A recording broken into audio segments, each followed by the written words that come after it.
Leave in time.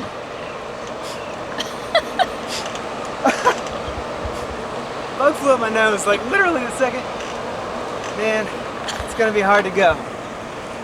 It's gonna be hard to go. It's like, I don't think we felt this welcomed and invited into people's homes. Like, it's just been amazing here in Raro. It's really hard to leave. We've only been here for 2 weeks and it feels like home. Mini home, yeah. Yeah. Obviously we pulled away from the key. Got untied this morning really early. The port master or the harbor master said we couldn't leave before sunrise, so it's sunrise now and we're about to head out. Shove off. Pack away all this crap.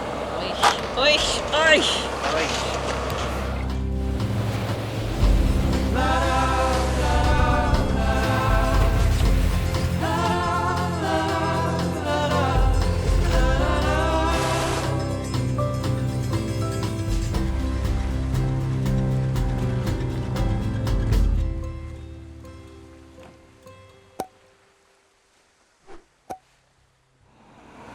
I don't think our deck has ever been this dirty after such a short stay.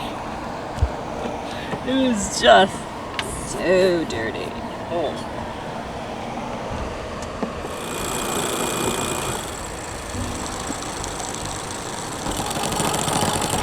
The hair mark? That's okay. Let's blow this taco stand.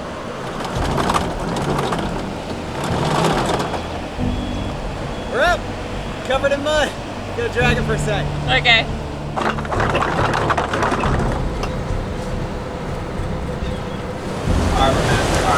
Harbor Master, this is Sailing Catamaran Curiosity. We are heading out to Aitutaki.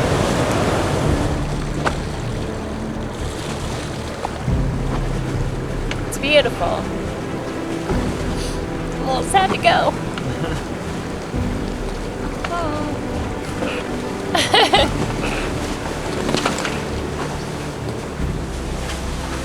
You'd think that after almost 10 years of nomadic life, watching landscapes and people fade into the horizon wouldn't be so hard. But it's never easy. And like Winnie the Pooh, I remind myself how lucky I am to have something that makes saying goodbye so hard.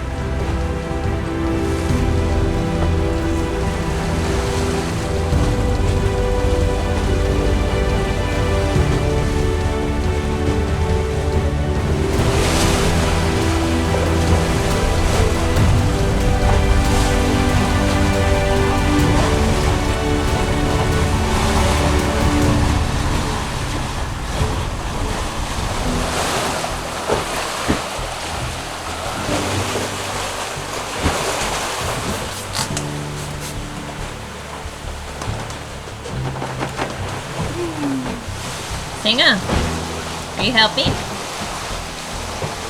How about you, Cleo? Cleo? Cleo, what do you want?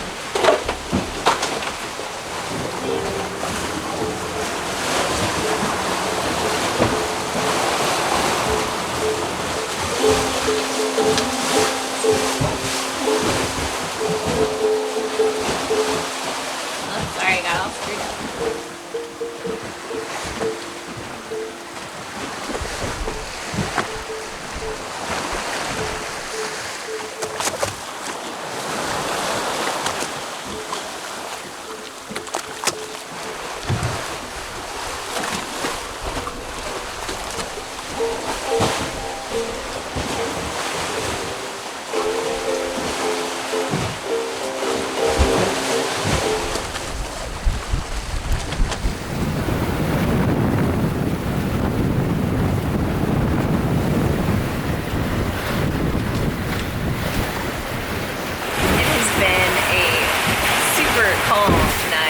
Just cruising right along. We're actually doing about 6 to 7 knots and haven't seen a thing this entire time until now. The Paul Gauguin ship is passing us right now and I don't know why, but I'm thinking about like their dessert bar that they probably have on that boat right now. And I'm not even that hungry per se. It's just kind of like midnight munchies. I don't know. So yeah, I'm seeing if cruise ship and thinking about food and ice cream, if I'm being completely honest. Bird on a tree. I'm just sitting here. I got time. It's clear to see.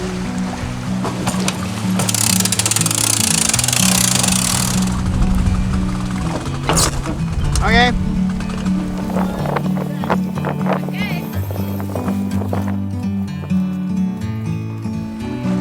It's so beautiful.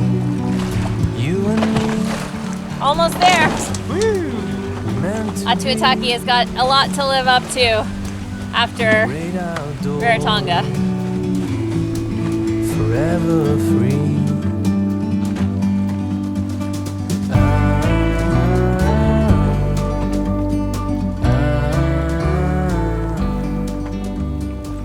There's the island. This is where we come in, and we have to enter through this little skinny stretch.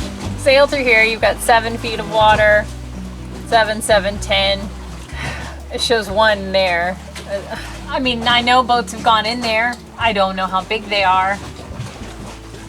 So I'm not feeling super confident. And once you're in there, there's no turning there's back. no turning around in there. It's too skinny. So it's, yeah. Nice thing to do first thing in the morning. Yeah, right? Well, hey, at least we got the whole day to recover. Sometimes you need to go. Take a step back to see the truth around you. From a distance you can tell. So what's the plan? Plan is to drop the dinghy and go in through the pass so we can kind of get a feel for it. A little nervous. I don't like going into these things by myself. A rushing pass. Yeah. Good luck. Thanks. At least you have a radio. Yeah. It's waterproof. I got a GPS. I got charts. I'll be fine. Yeah. Have fun. You're so funny. Great outdoors, forever free.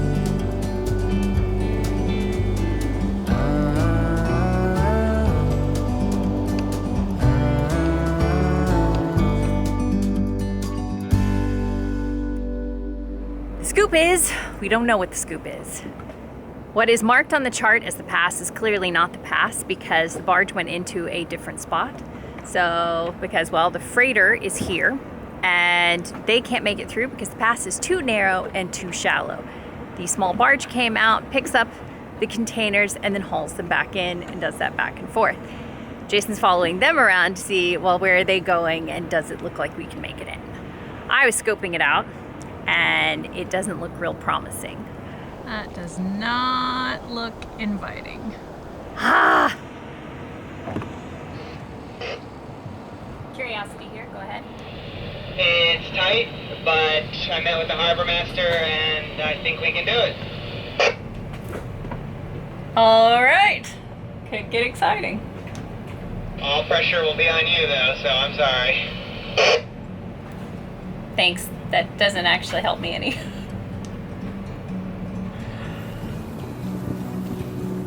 It's slack tide and the water's at its highest, so we have our fingers and our toes crossed. Perfect so far. The port captain told me the pass is 5 feet deep in some spots and as narrow as 30 feet. That just leaves 5 inches under the keels and a few feet on each side of our cat. It gets a little shallow up here. 4 and 4-1. Okay. You're gonna have to get sort of close to those rocks. Just guide me. And there's a white and blue baka. We're gonna anchor by him. There's a lot of dirt, but that's because of the tide. Talk about threading the needle. Now I'm at 6, 5. Okay. Well, it's the saying, do one thing every day that scares you. Good for the day. Since the Marquesa, since we've gone aft. Just gotta keep us in place here until Jason gets the stern anchor ready so that we can run it back because there is definitely not enough room for us to turn around in here. Well, not swing. Forever free, you and me, meant to be in the great outdoors. Well, my love, Yeah, we made it. we made it. One more wacky spot for the books. We're the only ones here. I asked him, I was like, hey, should I email them? Should I contact him? I asked the harbor master in Raro. And he's like, oh no, don't worry about it. I'm like, holy crap, if somebody else was here, we'd be screwed. There is only room for one. Man.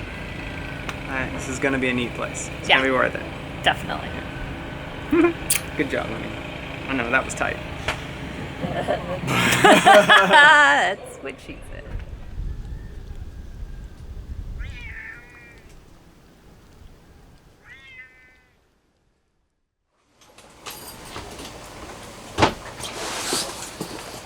Get a little taste of the island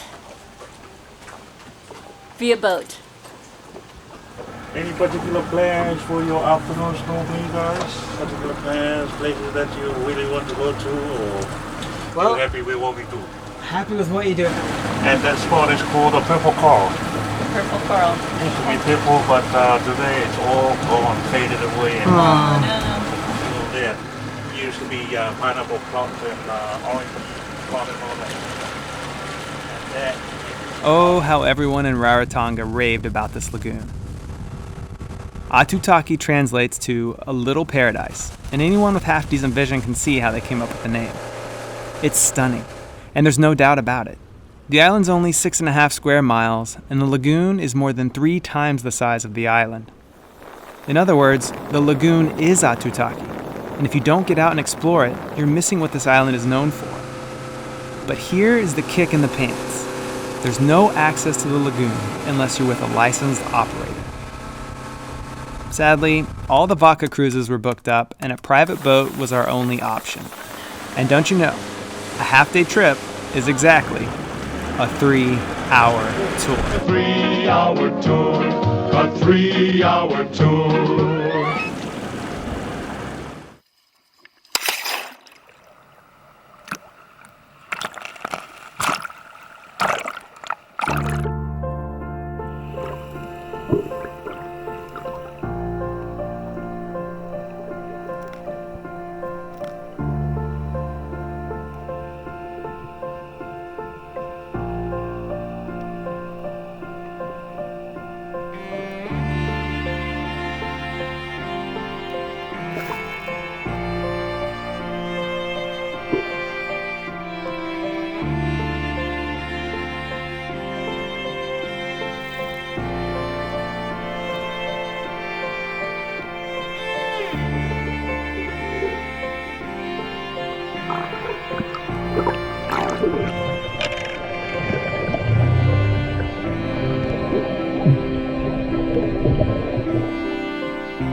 Oh, look at the big, beautiful lips on this giant clam. Contrary to some tall tales, giant clams are not aggressive or dangerous, and no, they won't eat us. Not even close. But that doesn't prevent me from jumping each time the shell snaps. These guys can weigh more than 400 pounds and be up to 4 feet long. And almost as impressive as their size is their age. Giant clams can easily live to be 100 years old, and once it fastens itself to the reef, it sits there for the rest of its life.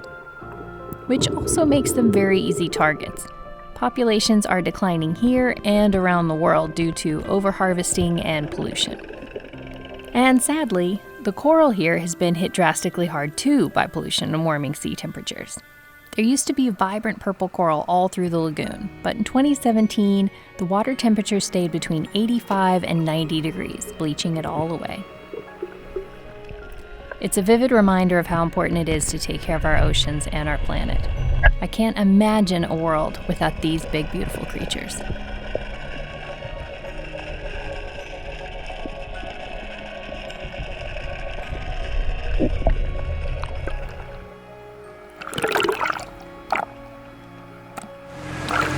That cold. It's a little chilly. Hold on, guys.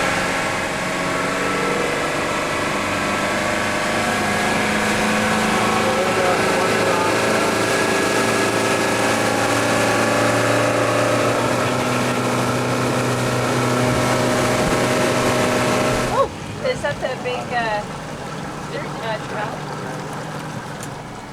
The 1 Foot Island post office. Right, yeah.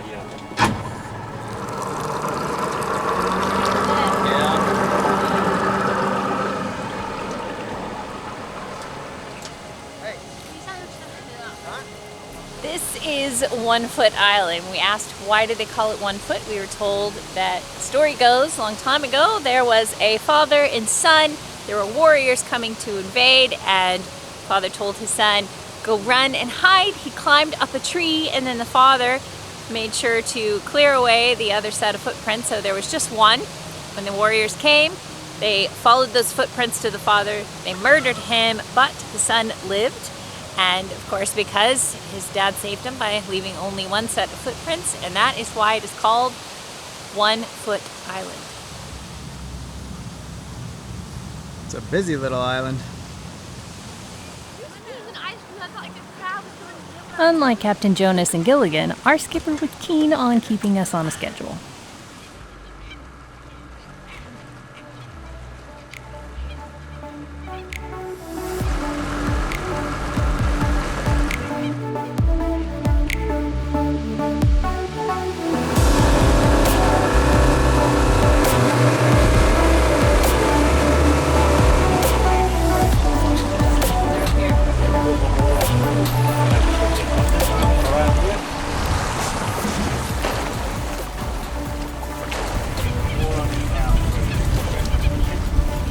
Yeah, bring it to me.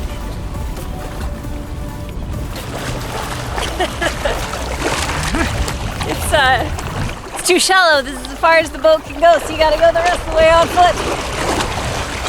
What do you say? We have about 10 minutes? Yeah, more or less. 10 minutes or less, okay. It depends on if we want to do more snorkeling. It's a very fast-paced tour.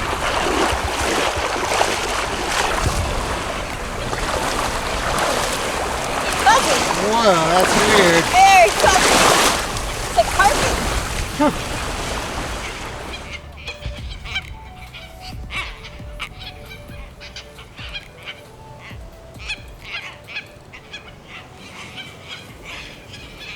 There's a bird on the ground. Oh, Sir, it's one of the red-tailed ones. It's one of those guys.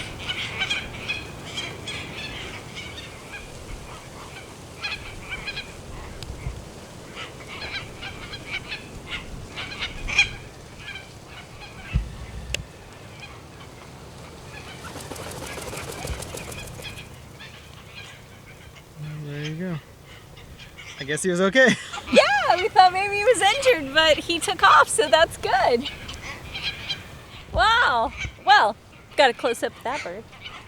Red-tailed, insert name here. I wonder if it's like a mating call.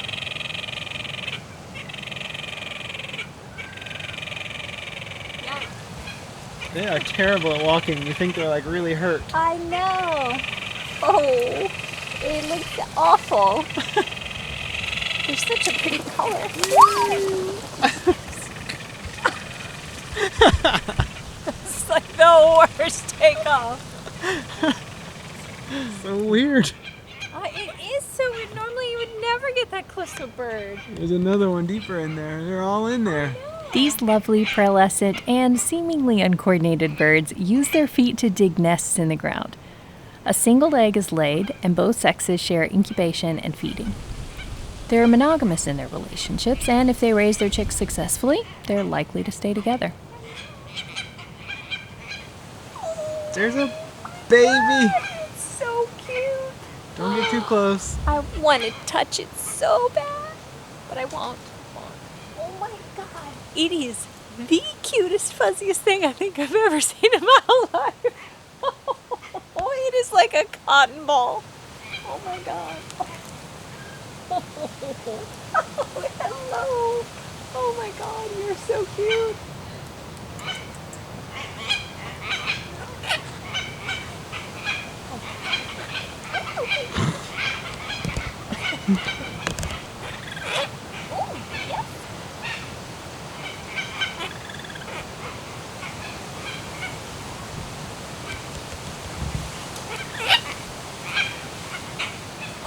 I want one. I'll take you home and lock you in a nice little cage and never, never, ever let you out except to pet you and love you and hug you and squeeze you all up. Won't that be fun? Oh my goodness. Where are you going? Where's your mama? Where's your mama?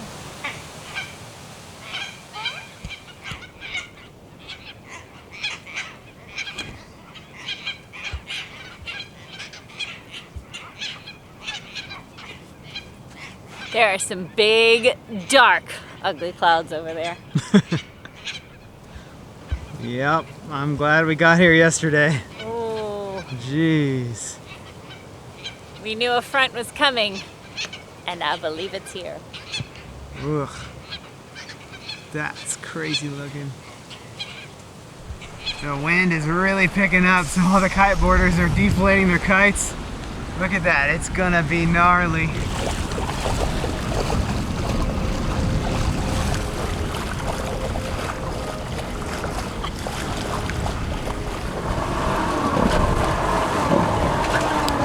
Woo, it's gonna rain. Oh man, the camera's getting wet. Woo! It's about to get exciting. We have lunch. Lunch! Afternoon tea. Afternoon tea.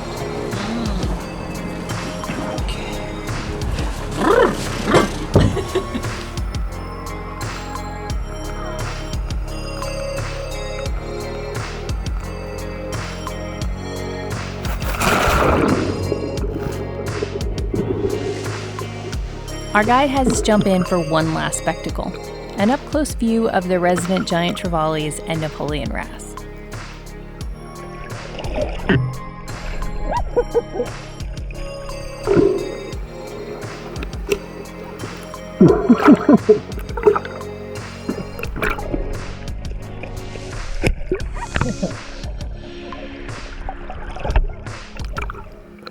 This has been an odd experience for us versus our typical self-exploration.